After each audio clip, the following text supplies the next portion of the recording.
Hey y'all, welcome to The Confused Creator, where I create pretty much whatever I think about, from crochet crafts to knitting machine crafts, sublimation, Cricut, all things. You name it, I probably do it. I even do my nails and my hair sometimes, so pretty much whatever comes to mind. Today we are creating,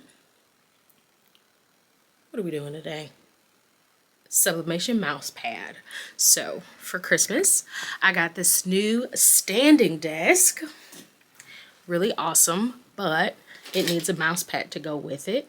So today we're doing a sublimation mouse pad and you're just gonna follow along with me. So let's get started. So the first thing you have to do, and I will show you later using my computer, is to print out a design. I got my design from Etsy, and it was originally for my, like a cup, but I have to print a design at least once a week so my machines don't clog. And because of that, this was the last thing I printed, and so we're just going to use that, waste not, want not. And we're going to use a sublimation mouse pad. I got these from Amazon. Sorry. So I got these from Amazon. So I'll leave the link in the description below. And it's super simple once you print out the design.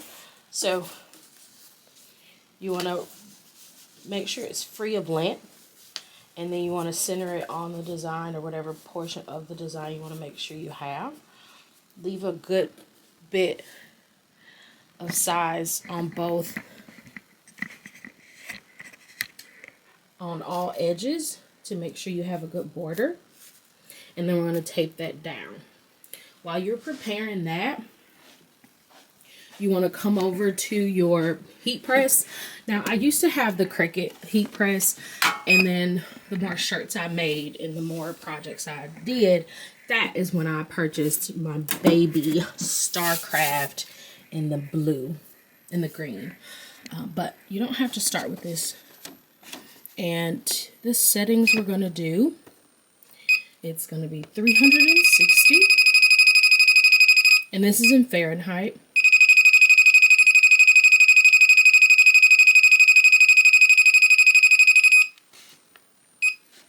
For 60 seconds.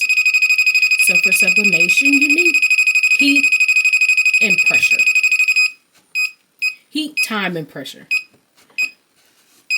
So while that warms up, typically I would have started it first, but I wanted y'all to see how this specific heat press works. So you're going to heat that up, and while that heats, that's when I typically print out my design, make sure it's mirrored, and I tape it down. So we're going to come over and get our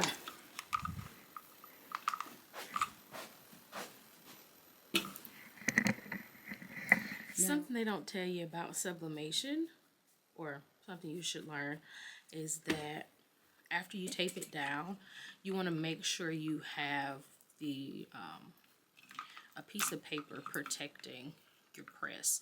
Now, I know you saw on mine that little beige piece ahead of it. That's my Teflon sheet. But even that, you want to protect that, because sublimation will leave a cast on whatever you use, making it like so that you can't use it the next time. So if I were to use this and not put an I have butcher paper. If I didn't put butcher paper above it or under it, I would essentially lose my Teflon sheet. So the Teflon sheet protects the machine, and then the butcher paper protects the Teflon paper. So I'm just going top, bottom, left, right. I'll show you in just a second.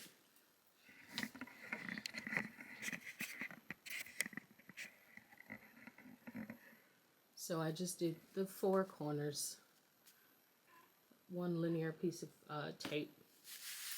It's not gonna go anywhere. When you press it like this with the butcher paper on top, 360 for 60 seconds. And then I'll show you what it looks like when it's done. Okay, so we're back. It has officially heated up. And this is kind of how the setup looks. So because I have a little bit of overflow, I put a piece of my butcher block under it. And then I put a little piece on top of it. Now, I don't know if I said it before, but you want to make sure that you take a lint roller to your sublimation prior to putting the print on it. Because if you don't, they'll leave these blue flecks within it. So, medium pressure, 360, and it's going to count down, and then when it's done, you're going to hear the noise. Okay, so you hear the sound going off.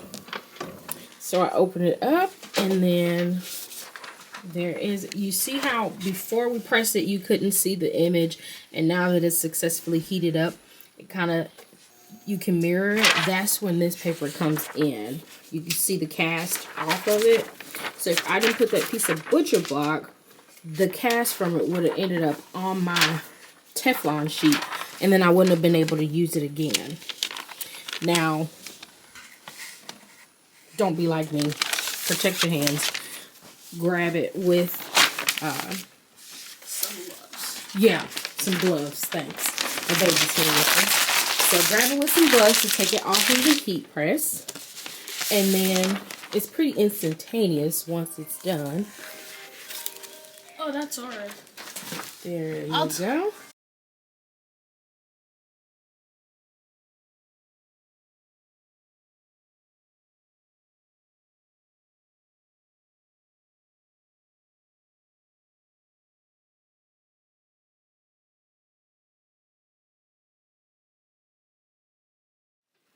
Okay, so here is the finished touch of it in its new home.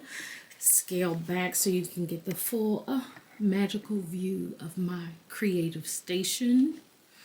But I definitely think we're gonna make this into a 20-ounce tumbler around October or maybe a month before, because it was originally for a 20-ounce tumbler, and now I'm in love with the design.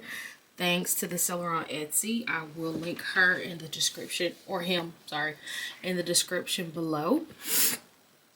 And you stick around for the next confused creation.